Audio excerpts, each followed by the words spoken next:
If there's one thing that really irritates me in cinema, if there's one thing that really irks me, it's a missed opportunity. And 2011's The Thing is a missed opportunity.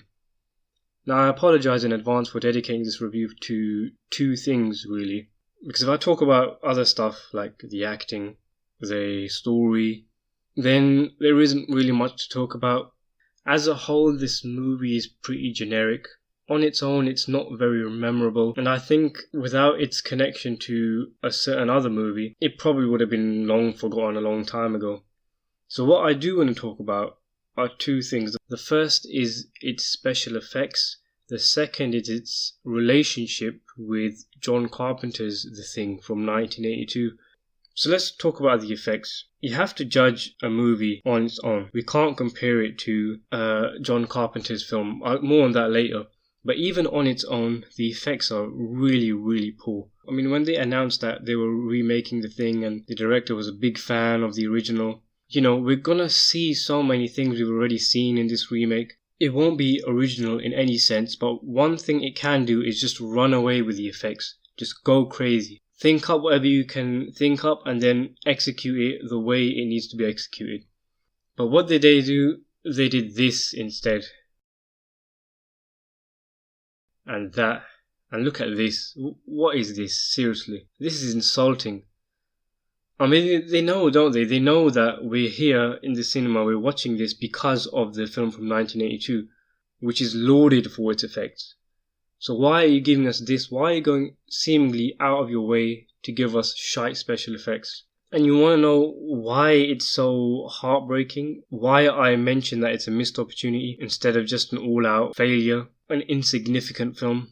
It's because if we take a look at the behind-the-scenes footage and background stuff, which you can find on the internet very easily, you'll find stuff like this and stuff like that.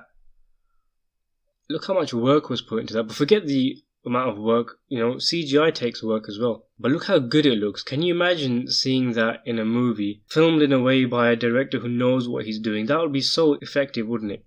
That would really generate the scares because that's something that's tangible. You can see it, look at it, it looks freaky, it looks real. But I did a bit of research on this film, and as quite a lot of moviegoers know, the story goes that they were working on these effects, these practical, real effects. The studio came in and they said, hold up, we don't want this in the movie. And you want to know what the reason was? They said that modern audiences are used to CGI effects, and this kind of stuff would put them off. Well, forgive me for seemingly asking a stupid question, but isn't that the point? Isn't this creature supposed to put us off to scare us? I mean, come on, seriously, you can't be that out of touch with reality that the very reason why the effects would be in the film is the reason why you took them out of the film, replaced them with CGI, and then on top of that gave the people who did these CGI effects very little time before the film was released. I mean, that's just poor play all around. And I feel disgusted with myself for saying this. I almost wanted the film to fail once I found that out. I didn't think it deserved to succeed because of what the studio did. I mean, the original movie had two main elements, on top of a lot of others, but those two main elements made it brilliant. The first is the tension generated through, loads of different things. Camera work, dialogue, acting, and just the fear of this unknown thing which could be in anyone, it could be anyone, it could strike out at any time. And the second is the marvellous special effects. And this film is pretty much void of any tension. I mean, I already mentioned, the acting and story is nothing worth shouting about. Where it could have been memorable was the effects. I mean, some movies even sell themselves purely on the practical effects. We've had films like The Void and A Harbinger Down, which were made to be a homage in terms of effects to those kind of 80s horror movies. Whether these films, The Void and Harbinger Down, whether they are good or not, that's why they were made. So we're getting films made for this specific purpose. We get mainstream directors like the director of Jurassic World, the director of Star Wars, The Force Awakens, going on about how they're using practical effects. The movie world knows that this is what we want. We want the effects to look real. We understand and we can recognize CGI, bad CGI, and it takes us out of the film. It blocks our immersion. And in a perfect world, we want the on-camera effects in a perfect world to be in-camera effects. because we know those are the best kind. Of course, CGI can be brilliant if done properly. I mean, everybody knows this argument about CGI is not all doomy and gloomy and everything. But the point I'm trying to make is they know what we want, and they intentionally did not give it to us here. So that pretty much covers the special effects side of things, and the only other real thing worth talking about with the Thing is its connection to John Carpenter's movie. Now, here's how I think they planned this movie. So it's called The Thing, yes? The 1982 one is called The Thing. The original source was called something else, and the original movie was called something else. And the announcement was made that this is a remake of John Carpenter's movie, as there have been many remakes of 80s movies. And then you got the usual, oh, they're remaking my favourite movie, why, etc. And then there was a bit of a leak, a bit of a whisper, hang on, it's not a remake. And then it was a remake. And then, no, hang on, it's a sequel. No, it's a remake. And this information was coming from different places. I mean, I was following the pre-release of this film and I was a bit confused. I mean, they've called it The Thing, so of course it's a remake. What else could it be? It can't be a sequel. Why would you call it The Thing if it's a sequel? You're not going to call the first Exorcist The Exorcist and the second one The Exorcist, are you? And then you watch the movie and it does seem it's a remake. Except this time they got a female lead because, of course, practically every film has to have a strong female character. There's loads of Norwegians. The story is pretty much the same. They're in Antarctica, they're doing research or whatever. And the film kind of goes and it does its thing, and then bad things happen and people swear, people die. It ends up with yet another missed opportunity to actually show the Thing presumably in its original form. There's a deleted scene that exists which I believe is set on the spaceship with the main character discovering it, and she finds out a bit about the creature, but that was cut, so we don't even get that. And then the fate of the main character is left in question. She's the only apparent survivor and she's stranded in the middle of Antarctica. Then the film fades to black and then it finishes. The credits start rolling. But then something brilliant happens. Something that actually elevated this film. I mean, as a whole, I did not like this film, and I know it sounds insulting, but the end credits were the best part. Not because of the end credits themselves, because of what happens. Suddenly you get this.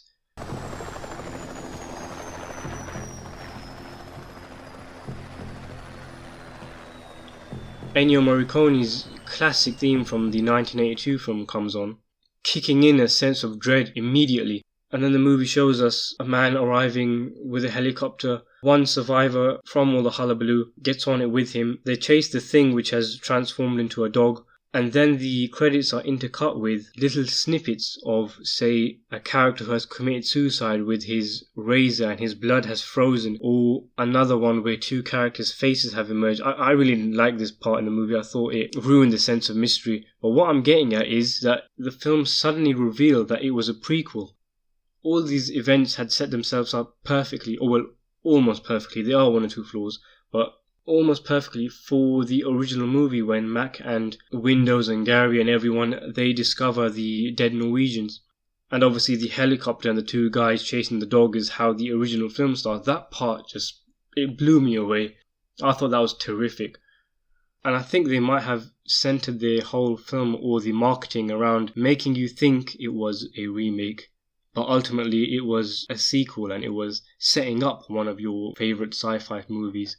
This is why the lack of good effects is even more heartbreaking, because as you can see, the potential was there, the thought process was there. Someone had this great idea, but the studio came in and they ruined it. It's an unfortunate thing.